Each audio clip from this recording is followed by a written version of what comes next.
Hi friends, welcome to miss Nasi voice over 2.0 channel. கடைசி பாட்டில் என்ன நடந்தது அப்படின்னா, ஹீரோயினியோட அம்மாவும் ஹீரோயினியும் பேசிட்டு இருக்காங்க. ஹீரோயினி, அம்மா நான் திரும்ப அந்த வீட்டுக்கு போக மாட்டேமா அப்படின்னு. கரெக்டாக அந்த நேரத்தில் ஹீரோ வந்துடுறாரு. இப்போ ஹீரோயினி பேசினதை கேட்டுட்டு ஒரு மாதிரி ஃபீல் பண்ணி வருத்தப்பட்டுட்டு இருக்காரு. ஹீரோ வந்ததை ஹீரோயினியோட அம்மாவும் பார்த்துடுறாங்க. நீங்கள் தப்பாக எதுவும் நினச்சிக்காதீங்க, அவ புரிஞ்சுக்காம ஏதோ பேசிட்டு இருக்கா. அவ எங்களை விட்டு பிரிஞ்சதே இல்லையே, அதனால தான், அந்த பாசத்தினால தான் அவ இப்படி இந்த மாதிரிலாம் பேசுறா. போக போக எல்லாம் பழகிடும். இது புது இடம், அது புது இடம், புது வீடு. இவ கிராமத்திலே வளர்ந்த பொண்ணு, பெரிய வீடு, நிறைய பேர் இருக்காங்க. அதை பார்த்து கூட அவ பயந்துருப்பா. அம்மா இருந்துட்டு ஹீரோயினி கிட்ட, ஒரு பொண்ணோட உண்மையான வீடு எதுன்னு தெரியுமா? அது தாய் வீடு இல்லை, அதுதான் அவங்களோட மாமியார் வீடு. ஆரம்பத்தில் கொஞ்சம் கஷ்டமாக தான் இருக்கும், அப்புறம் போக போக பழகிருச்சுன்னா அது உனக்கே பிடிக்க ஆரம்பிச்சிடும்.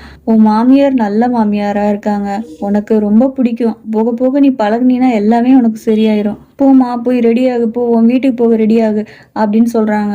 இந்த சைடு தங்கச்சியோ ஓடி வந்து, அம்மா வெளியில் ஏதோ டெம்போ வந்து நிற்கிதுமா, வந்து பாருங்கம்மா அப்படின்னு.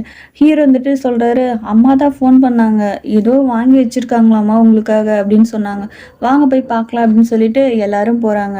ஹீரோயினி, அப்பா எதுக்குப்பா இதெல்லாம் அப்படின்னு சொல்கிறாங்க. உங்கள் அம்மாட்ட சொல்லி இதை எடுத்துகிட்டு போக சொல்லுங்க அப்படின்றாங்க. அதுக்கு ஹீரோ சொல்கிறாரு, இதை கண்டிப்பாக நீங்கள் வாங்கிக்கணும். அம்மா இப்படி தான், யாராவது ஒருத்தவங்களுக்கு மனசுக்கு பிடிச்சிருச்சு அப்படின்னா, சொந்தம்னு நினச்சிட்டாங்க அப்படின்னா அவங்களுக்காக என்ன வேணால் செய்வாங்க, அவங்களுக்காக உயிரே கொடுப்பாங்க. இது அவங்க உங்களுக்காக கொடுக்குற ஒரு சின்ன பரிசு, நீங்கள் அதை ஏற்றுக்கணும் அப்படின்னு சொல்கிறாரு ஹீரோ. ஹீரோயினியோட அப்பாவும் இதை கேட்டுட்டு ஒரு நிமிஷம் அமைதியாக இருக்காரு. ஹீரோயினி அந்த இடத்துக்கு வந்துட்டு டக்குன்னு, இதெல்லாம் வேண்டாம் அப்படின்னு சொல்லிடுறாங்க. உங்கள் அன்பு மட்டும் இருந்தால் போதும், இதெல்லாம் எதுக்கு அப்படின்னு சொல்கிறாங்க. அதுக்கு ஹீரோவோ, இது என் அம்மாவோட அன்பு, இதை மட்டும் நீ திருப்பி அமிச்ச அப்படின்னா இது எங்கள் அம்மாவுக்கு சுத்தமாக பிடிக்காது. அது மட்டும் இல்லாமல் நம்ம எல்லாம் ஒரே குடும்பம் தானே, எதுக்கு இந்த மாதிரி பிரித்து பேசுகிற? நான் வேணா அம்மாட்ட போய் சொல்லிடுறேன், நீ இந்த மாதிரி சொன்ன, பிரித்து பார்த்த அப்படின்னு. உடனே ஹீரோயினி அம்மாவோ, சரி விடுமா, இது வந்து அவங்களோட திரும்ப கொடுத்தா அவங்க கோச்சிப்பாங்க, இது வந்து நம்ம ஏற்றுக்கலாம் விடு, இதை கோவப்படுறதுக்கு ஒன்றும் இல்லை அப்படின்னு சொல்லி ஹீரோயினியை சமாதானப்படுத்துகிறாங்க. ஹீரோயினியும் அதை எதுவுமே பேச முடியாமல் அமைதியாக இருந்துடுறாங்க. ஹீரோ இந்த பக்கம் உட்காந்து யோசிச்சுட்டு இருக்காரு. விதி, உனக்கு என்னதான் ஆச்சு? நான் உனக்காக ரூமில் டெக்கரேஷன் பண்ணி நம்ம ஃபோட்டோலாம் ரெடி பண்ணி அவ்வளோ அழகாக என் ரூமே டெக்கரேஷன் பண்ணி வச்சுருக்கேன். நீ வருவ அப்படின்னு நான் எதிர்பார்த்து காத்துட்டு இருந்தேன் அப்படின்னா நீ வரவே மாட்டேங்கிறியே, திரும்ப வீட்டுக்கு வரமாட்டேன்னு சொல்லிட்டியே அப்படின்னு நினச்சி ஒரு மாதிரி ஃபீல் பண்ணிட்டு இருக்காரு. சரி, நாங்கள் கிளம்புறோம். விதி, நீ திரும்ப வீட்டுக்கு எப்போ வரணும்னு தோணுதோ அப்போவா, ரொம்ப கட்டாயப்படுத்தலை.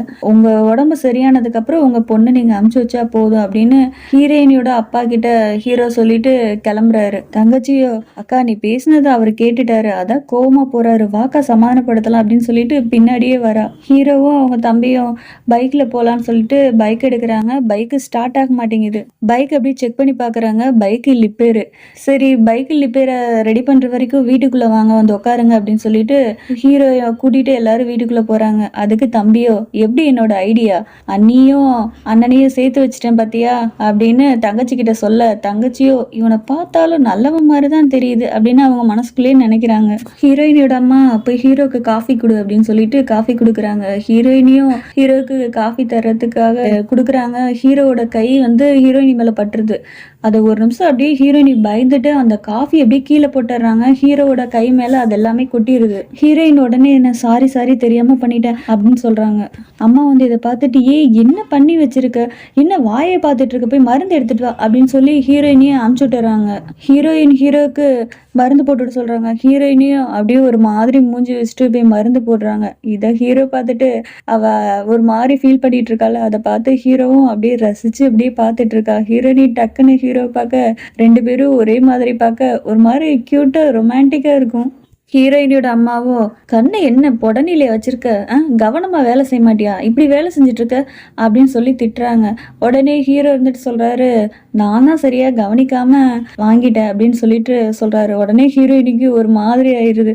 ஐயோ நம்ம தப்பு பண்ணிட்டோமோ அப்படின்ற மாதிரியே ஃபீல் பண்ணி ஹீரோவை பார்க்குறா. அம்மா இருந்துட்டு சொல்கிறாங்க, சரி வா உள்ளே போகலாம் அப்படின்னு சொல்லிட்டு உள்ளே கூட்டிகிட்டு போகிறாங்க. இந்த பக்கம் பார்த்தீங்கன்னா ஹீரோவோட வீட்டுக்கு போலீஸ் வந்துடுறாங்க. இதானே விதான் வீடு அப்படின்னு கேட்குறாங்க. ஆமாம் அப்படின்னு சொல்கிறாங்க. 2 நாளைக்கு முன்னாடி இங்கே தானே கல்யாணம் ஆச்சு அப்படின்னு கேட்குறாங்க போலீஸ். அதுக்கு வீட்டில் இருக்கவங்க கேட்குறாங்க, ஏன் இதெல்லாம் கேட்குறீங்க அப்படின்னு. இங்கே கல்யாணத்தில் கலந்துக்க வந்த தீபான்ற பொண்ணு கடைசியா இந்த கல்யாணத்துல தான் கலந்துக்குச்சு. கடைசியா அந்த பொண்ணு வீட்டுக்கு வரவே இல்லை. அதனாலதான் வீட்டை செக் பண்ண வந்திருக்கோம் அப்படின்னு சொல்றாங்க. அதுக்கு அங்கிளோ, நீ யார் வீட்டுக்கு வந்து என்ன பேச்சு பேசிட்டு இருக்க, இது யார் வீடுன்னு தெரியுமா அப்படின்னு. அதுக்கு ஹீரோட அம்மாவோ, விடுங்க, நீங்க செக் பண்ணல போய் செக் பண்ணுங்க அப்படின்னு சொல்றாங்க.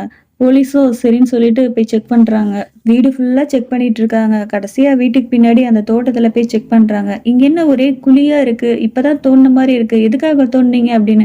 சின்ன சின்ன விஷயத்துக்காக வீட்டை வேலை செய்யறவங்க தோண்டுவாங்க, அதெல்லாமா உங்ககிட்ட சொல்லிட்டு இருப்பாங்க அப்படின்னு.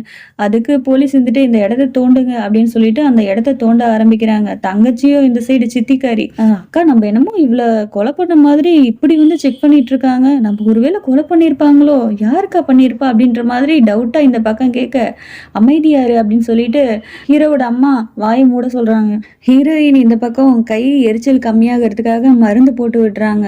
விதி, என்ன உனக்கு பிடிக்கலையா அப்படின்னு ஹீரோ டைரக்டாவே கேட்டுறாரு. ஹீரோயினுக்கு ஒரு மாதிரி மூஞ்சி வச்சுட்டு என்ன சொல்றது அப்படின்னு தெரியாத மாதிரி அப்படியே யோசிக்கிறாங்க. ஹீரோயின், நான் உங்கள்கிட்ட ஒண்ணு கேட்கணும் அப்படின்னு சொல்றா. அதுக்கு ஹீரோ, சரி கேளு அப்படின்னு சொல்றாரு. ஹீரோயின் கேக்குறா, தீபாவை உங்களுக்கு எப்படி தெரியும் அப்படின்னு. ஹீரோ இருந்துட்டு, யாரு தீபாவா, யார் அது அப்படின்னு கேக்குறான். அதுக்கு ஹீரோயினியோ, நானும் அவ்வளோ ரூம்ல பேசிட்டு இருந்தப்போ நீங்க வந்தீங்கல்ல, அப்ப அங்க ஒரு பொண்ணு நின்றுட்டு இருந்தால, அவதான் தீபா அப்படின்னு. ஓ, அவதான் தீபாவோ, நான் ஒரு நாள் ரோட்ல போயிட்டு இருந்தேன், அப்போ யாராவது என்ன காப்பாத்துங்க அப்படின்னு ஒரு சத்தம் கேட்டுச்சு. நான் அங்க போய் பார்த்தேன், அந்த பொண்ணு அங்க நின்றுட்டு இருந்தது.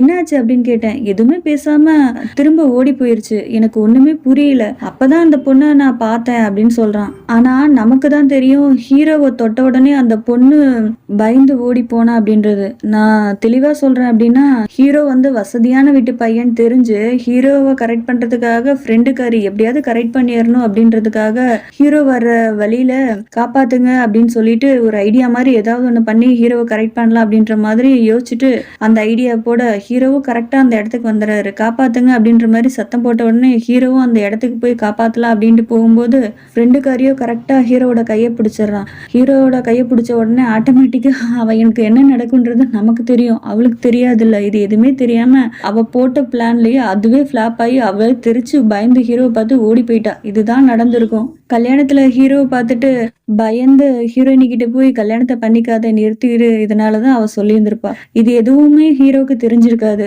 ஏன்னா அவன் என்ன பண்றான்னு அவனுக்கே தெரியாதப்போ இவளுக்கு எப்படி தெரியும். ஹீரோ வந்துட்டு, சரி அதெல்லாம் விடு, நீ கேட்டதுக்கு நான் பதில் சொல்லிட்டேன், நான் கேட்டதுக்கு இப்ப நீ பதில் சொல்லு, என்ன உனக்கு பிடிக்கலையா. ஹீரோயின், அது அப்படின்னு சொல்ல வர விதி, என்ன உன்கிட்ட இருந்து விலகி வைக்கிறது எதுன்னு எனக்கு தெரியல. நான் பக்கத்துல வந்தாலே ஒரு மாதிரி நீ தயங்கி கம்ஃபர்டபுளாவே இல்லை, ஒரு மாதிரி தப்பாவே இருக்கிற மாதிரியே எனக்கு தோணுது. நான் ஏதாவது தப்பு பண்ணிட்டேன்னா சொல்லு விதி அப்படின்னு ஹீரோ கேட்க, ஹீரோயின் அப்படின்னு பழசெல்லாம் நினைச்சு பாக்குறா. அவன் பக்கத்துல வந்தாலே அவன் கொன்றுவான்னு சொன்னது, பக்கத்துல வந்து கழுத்தை பிடிச்சு நெரிச்சது, இதெல்லாம் நினைச்சு பார்த்துட்டு அவ ஒரு மாதிரியா ஃபீல் பண்றா. எப்படி இவங்கிட்ட சொல்றது, என்ன பண்றது அப்படின்னு ஒண்ணுமே புரியாத மாதிரி யோசிச்சுட்டு இருக்கா. ஹீரோயினே அப்படியே மனசுல தைரியத்தை வர வச்சுட்டு அப்படியே, விதான் அன்னைக்கு நைட்டு ஃபர்ஸ்ட் நைட் அன்னைக்கு அப்படின்னு சொல்ல வரும்போது ஹீரோ வந்துட்டு, எனக்கு புரியுது, அவன் தூங்கிட்டான், அதுக்காக தான் ஹீரோயினி கோவிச்சிட்டா அப்படின்ற மாதிரி அவன் ஃபீல் பண்ணி சாரி அப்படின்னு கேட்குறான். ஆனா அவ என்ன சொல்ல வரான்றது ஹீரோ புரிஞ்சுக்கிறதுக்கும் முயற்சி பண்ணல. அவன் தப்பா புரிஞ்சிட்டு இருக்கான், அதுக்காக தான் அவன் சாரி கேட்குறான். சாரி விதி, எனக்கு புரியுது, எனக்கு வருத்தமா தான் இருக்கு, சாரி, நான் பண்ணது சாரி, மன்னிச்சிரு. நான் ஏதோ ஒரு யோசனையில இருந்தேன், என் தம்பி கொடுத்த ஐடியாவால தான் நான் இங்க வந்தேன். நீ ஏதாவது வருத்தப்பட்டிருப்ப அப்படின்னு தெரிஞ்சிருந்தது நான் வந்திருக்க மாட்டேன். சாரி விதி, நான் உன்னை ரொம்ப காதலிக்கிறேன், நீ இல்லாம என்னால இருக்கவே முடியாது, நீ இல்லாத ஒரு வாழ்க்கை என்னால நினைச்சு கூட பார்க்க முடியாது அப்படின்னு இந்த பக்கம் டைலாக்கா விட ஹீரோயினியோ எனக்கு என்ன சொல்றதுன்னே தெரியல அப்படின்னு சொல்லிட்டு இந்த பக்கம் திரும்பி நின்னு பேசிட்டு இருக்கா. உடனே ஹீரோவோட முகமே மாறி பக்கத்துல இருந்து ஒரு சால் எடுத்து அப்படியே சுருட்டிட்டே ஹீரோயினி பக்கத்துல அப்படியே வரான். அடுத்து என்ன நடக்க போகுதுன்னு தெரிஞ்சுக்கிறதுக்காக காத்துருங்க. அது வரைக்கும் பாய். உங்களுக்கு இந்த வீடியோ பிடிச்சிருந்தா லைக் பண்ணுங்க, ஷேர் பண்ணுங்க, கீழே கமெண்ட் பண்ணுங்க.